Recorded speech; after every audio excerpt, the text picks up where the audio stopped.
And hello, and this is Jo, and welcome to This is Private Practice. Today is Tuesday, the 3rd of October. It's October, we've arrived.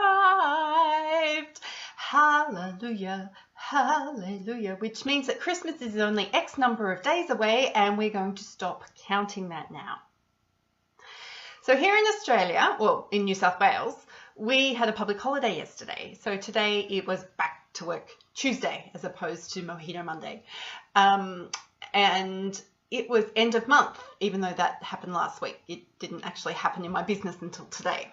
So what happens at end of month for us is lots of invoices get produced. We could always be producing more if we were doing more work. And that requires, you think it would be as simple as pressing a button and telling your bookkeeping program to generate an invoice. Yes, so many steps and bits and things and processes and stuff. And we got there in the end. So I've now got all the invoices to have a look over and make sure they're accurate for the end of month. So then we can go and invoice these fantastic companies that we get to work with who can then pay our bills, which is really awesome. So what was good about today for me, however, was that I actually planned to be available for end of month. And I didn't plan just one day, I've planned 2 days. Now, I've been doing other things while the awesome Sophie has been working on the bits of stuff that she does because, let's face it, there are things that she does that I just can't do. If my screen just did something really weird, I'm sorry about that. Internet. So I have been able to watch her today. I have been able to get a better understanding of how much time things take for her and of the complexities that arise up from having poor systems, poor processes, and too many fingers in the pot. So as a business owner and somebody who has a multi-clinician practice, I have built this from the ground up. It started with me. I had the abundance of time, but not the abundance of money. I don't think systematically. I don't enjoy processes. I don't enjoy helping people understand how you go from A to B to C to D. I enjoy helping people understand how they're at A and how they could get to Z, and it's going to be awesome. So as you can imagine, most people like me who build a private practice from the ground up have learned to do things on the go. I learned to do bookkeeping on the go. I've learned to do marketing on the go. I've learned some of my coaching skills on the go. So it's not until you step back and you take some time to reflect on your systems and your processes, or you try and teach them to someone else, that you realize that a lot of these things aren't serving you anymore. So what do you do with all of that? Because running a business never feels like it's finished. And I personally don't believe that keeping your policy and procedures manual up to date is the answer. So if you come to me and ask me for my policy and procedures manual, I won't have one. I do, however, have a shared intranet where anything you want to know about how we do things about here can be found. The key is using the search function. I probably need an architect to come in and redesign that, but seriously, that's not going to happen. The return on investment for that is going to be pretty poor. I can teach people how to use the search function. So coming back to the awesome Sophie. So today I was watching how she did things. I was observing the time it took to do things, not because I wanted to micromanage her, but I've never done what she does. And I've handed this part of my business over to 4 or 5 different people now. And I know that Sophie's the right person to help us get to the next stage, which is how can we improve our systems and our processes to make it easier, not just for Sophie, but for the consultants, for our customers, for our clients, and for me as the business owner. So that was an eye-opening experience today. And she will probably hate the fact, good thing she doesn't watch these videos, that I've been observing her today. And I think it's just been so useful for me to see how, again, when I ask for something to be done, like throwing a pebble into the ocean, it has all these ripple effects. And I need to be taking a much more considered approach to change in my business. Doesn't mean I can't be agile, doesn't mean I can't be flexible, doesn't mean I can't take opportunities. But as the leader in this business, I need to understand how my decisions and my desires impact on the people around me, especially those people I care about and the people that I built this business to operate from. So, leadership tip from Jo today. What else did we get done today? Well, I took my son for a passport interview because he wants to leave the country, and that was pretty darn annoying because you turn up with one set of instructions and the good old Australian Public Service goes, I know there are instructions that we gave you last week, but we've changed them and we'd like to give you new instructions. Yay.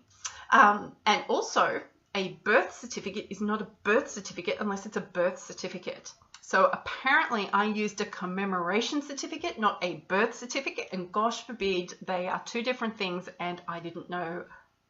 Bad mother, terrible mother. Anywho, his passport application is in, and that's really awesome. Do we really need to make things that process-driven and systems-oriented that, you can't think? And that's what I hate. I hate so much about systematization, is that it stops people from thinking.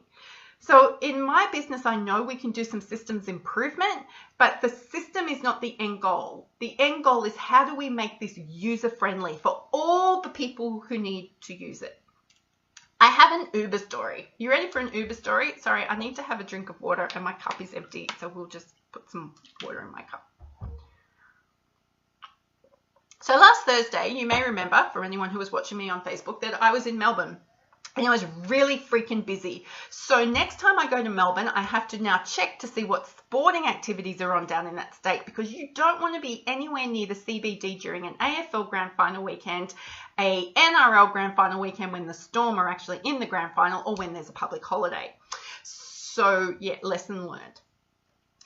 So I got from the airport to Southern Cross Station. So there's a free shuttle, well, not a free, there's a red bus. It's not very expensive and it takes you straight there. And seriously, the traffic down there is awful. You may as well sit in the bus. And I then went outside and went to grab a taxi, because usually when you're in Melbourne, you can walk outside and a taxi will pretty much be right there with you. It's like breathing. Taxis are everywhere. So there were 5 of us all together. So with 4 other people, I stood at this taxi rank. And 40 minutes later, we were still standing there. Now, taxis were driving past us. But, it was busy and we were like, okay, must be a really busy, time. We'll just keep waiting, because if you stand in a taxi rank, you expect taxis are going to turn up.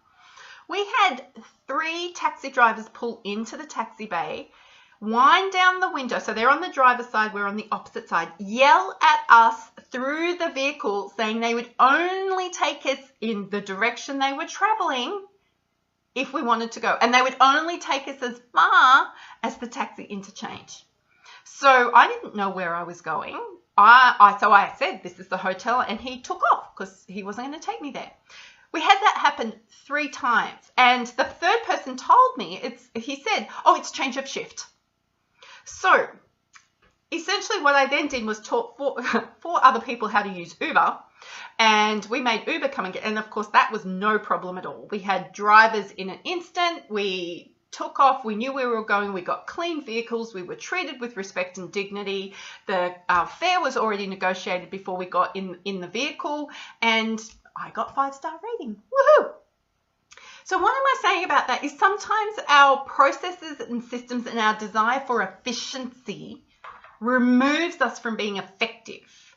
And it also dehumanizes us. And I hate that. I hate it with a passion. That's one of my big beefs with the use of big data. Anywho, I want us to take careful consideration this week around what is it that we're doing to improve ourselves, but not at the cost of how we create a customer experience. So I won't use a taxi in Melbourne anymore. I just won't. It's done. That can't have happened 3 times in one night when there was 5 people waiting at a taxi rank. That is just silly. And the taxi industry wonders why Uber is so powerful and why people are flocking to it. So point taken, Uber has systems and it has processes. It has the way it wants to do things, but it's thought about it from a design perspective and gone, how do the users of this service need these systems to work? The taxi industry has gone, how do we become the most efficient processing of people from A to B, and the people get forgotten. We've just become a journey and a button and a number, and we're no longer people. And I don't want my business to be the most efficient. I want us to be effective, but I want everyone who engages with us to have an awesome customer experience. Now, not everyone will, and that's okay. But if my commitment is to making sure that my consultants have a great experience, our clients have a great experience, our customers have a great experience, I have a great experience, Sophie has a great experience, then I reckon that we are so far ahead of the game that our systems and our process will start to catch up. So words of wisdom from Jo today: don't be a Melbourne Taxi, be like Uber. Looking forward to talking to you again this week. Bye.